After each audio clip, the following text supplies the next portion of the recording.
Israël, où la grève est générale ce mardi, grève générale donc dans le secteur arabe israélien pour protester contre la criminalité qui est en forte augmentation et qui a déjà fait quelques 160 victimes depuis le début de l'année.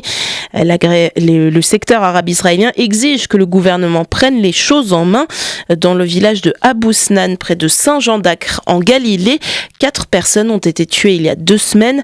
Comme ailleurs, inquiétude et frustration sont bien présentes. Le reportage sur place de notre correspondante Valérie Ferron. Dans le petit village d'Abou Snan, les 14 000 habitants musulmans, chrétiens et druzes sont encore sous le choc de la vague de criminalité qui ravage depuis le début de l'année les localités arabes et qui a fait 4 victimes parmi les leurs il y a 2 semaines.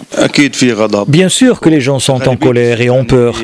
La majorité des habitants est contre cette violence et n'a aucun lien avec elle. On veut vivre en paix et en sécurité.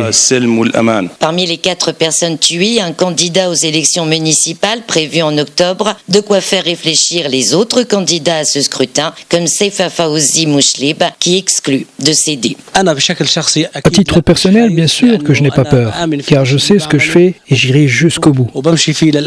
Pour cet assistant au président du conseil local, cette vague de criminalité est le résultat de causes multiples. Il y a la responsabilité de la police et de l'État. Ils doivent porter plus d'attention à la sécurité des citoyens. Parmi les autres raisons, il y a aussi un problème de comportement entre les gens qui n'est pas correct. Et pour forcer le gouvernement à agir, les leaders politiques ont décidé de lancer une vaste campagne de grève et de manifestations, mais à Abou Snan, on n'est guère convaincu de la méthode déjà bien éprouvée. Depuis des dizaines d'années, dès qu'il y a un problème, on fait des grèves, mais sans aucun résultat.